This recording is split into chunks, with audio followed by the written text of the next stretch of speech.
Sapiens की पुस्तक चर्चा में यह अध्याय हमने कैसे सोसाइटी का निर्माण किया।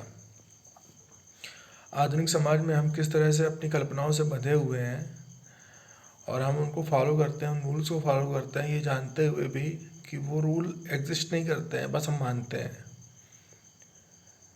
अगर लोगों के दिमाग में यह बात बैठ जाए कि मानवाधिकारों का अस्तित्व के सिर्फ हमारी कल्पना में है, तो क्या इस बात का खतरा नहीं कि हमारा समाज धराशायी हो जाएगा।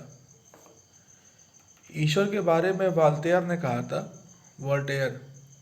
यह सही है कि ईश्वर नहीं है, लेकिन यह बात मेरे नौकर को मत कहना, नहीं तो वह रात में मेरी हत्या कर देगा।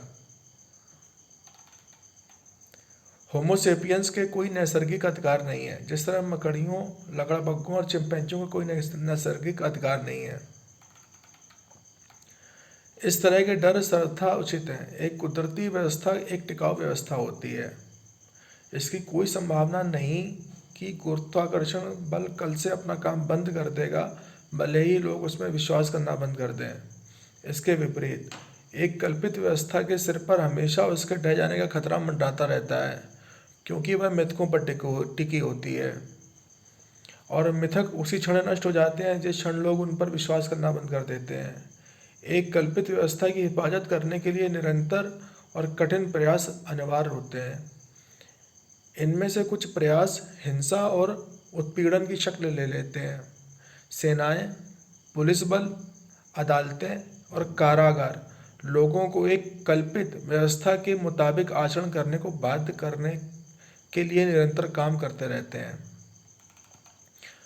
अगर प्राचीन बेबीलोन का कोई नागरिक अपने पड़ोसी को अंधा कर देता था, तो आँख के बदले आँख के कानून को प्रयोग में लाने के लिए कुछ हिंसा सामान्यता अनिवार्य होती थी। जब 1860 में 1860 में बहुसंख्यक अमेरिकी नागरिक इस नतीजे पर पहुंचे कि अफ्रीकी गुलाम मनुष्य हैं और इसलिए उन्हें आज़ादी के हक़ का इस्तेमाल करना चाहिए, तो दक्षिणी राज्यों को इस बात पर राजी करने के लिए एक रक्त रंजित गृह युद्ध से गुजरना पड़ा। लेकिन कल्पित व्यवस्था को सिर्फ हिंसा के सहारे ही कायम नहीं रखा जा सकता। इसके लिए सच्चे आस्थावानों की भी उतनी ही जरूरत होती है। एक आस्था से रिलेशन है।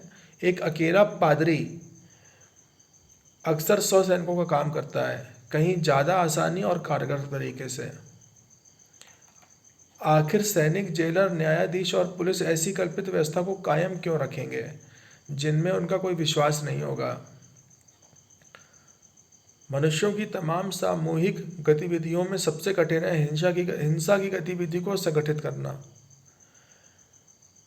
यह कहते ही कि कोई सामाजिक व्यवस्था सैन्य बल के बूते पर कायम है, तुरंत ही यह सवाल उठ खड़ा हो जाता है, सैन्य व्यवस्था को कौन कायम रखता है।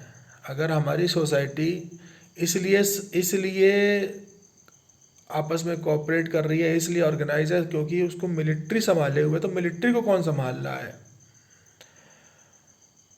कम से कम कुछ कमांडरों और सैनिकों का तो किसी न किसी चीज़ में सच्चा विश्वास होना अनिवार्य है, फिर वह ईश्वर हो, गौरव हो, मातृभूमि हो, पौरुष हो या पैसा हो।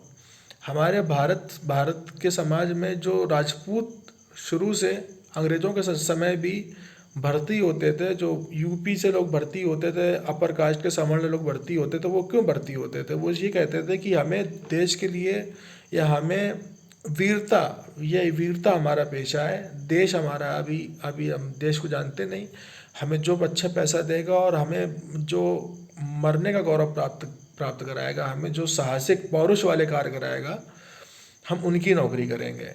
तो ये एक पौरुष वाला काम माना जाता था मिलिट्री। तो मिलिट्री भी एक आस्था पर टिकी हुई है कि आप या तो पौरुष पे काम कर रहे हैं, मातृभूमि के लिए कर रहे हैं, पैसे के लिए कर रहे हैं, ईश्वर के लिए कर रहे हैं, प्राइड के लिए कर रहे हैं। हम मरना हमारा फर्ज है, हम देश के लिए मर सकते हैं, हम इनके लिए मर सकते हैं, एक बड़े कॉज के लिए हम अपनी जान दे सकते हैं।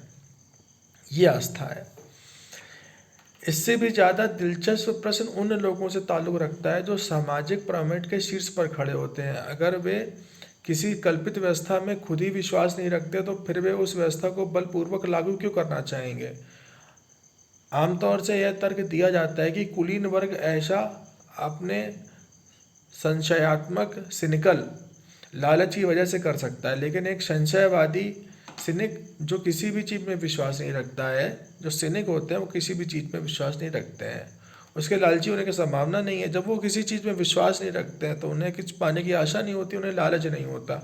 होमो सेपियंस की वस्तु परक जैविक आवश्यकताएं जरा में भी पूरी हो जाती हैं, बहुत थोड़े में। ह्यूमन की जो नीड होती हैं वो बहुत थोड़े में पूरी हो जाती हैं। जैसे ही वे ज़रूरतें पूरी हुई वैसे ही पिरामिड खड़े करने, दुनिया का भ्रमण करते हुए छुट्टियां बिताने, चुनाव अभियानों के लिए आर्थिक सहायता देने और अपने पसंदीदा आतंकवादी संगठनों को प्रायोजित करने पर ज़्यादा से ज़्यादा पैसा खर्च किया जा सकता है। इसके अलावा शेयर बाजार में उस पैसे का निवेश कर और अधिक पैसा कमाया जा सकता है। ये सब ऐसी गतिविधियां जो एक संशयवादी के लिए निहायत ही अर्थहीन प्रतीत होंगी, क्योंकि वो लालची नहीं है। ग्रीक दार्शनिक डियोजेनस जिसने संशयवादी संप्रदाय की स्थापना की थी, जिसने सिनिकल फैलाया था, वो एक बैरल में रहता था, एक पाइप में रहता था। एक दिन जब वह धूप सेक रहा था तो सिकंदर ग्रेट ने उसके पास जाकर पूछा, क्या मैं आपकी कुछ मदद कर सकता हूँ? इस पर इस संशयवादी ने उस सर्वशक्तिमान विश्व विजेता को जवाब दिया, हाँ, एक काम है जो आप मेरे लिए कर सकते हैं। मेहरबानी करके थोड़ा सा एक तरफ हट जाइए, आप मेरी धूप रोक रहे हैं।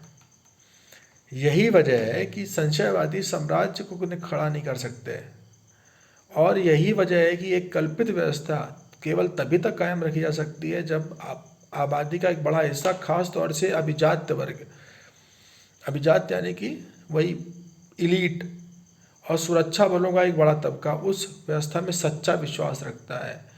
ईसाइयत 2000 वर्षों तक न टिकी होती अगर बहुसंख्यक बिशपों और पादरियों का ईसा पर विश्वास उठ गया होता।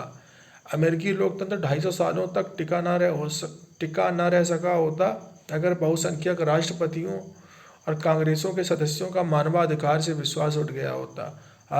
आधुनिक आर्थिक तंत्र एक दिन भी न टिका हो सकता अगर बहुसंख्यक निवेशकों और बैंक कर्मियों का पूंजीवाद पर विश्वास उठ गया होता।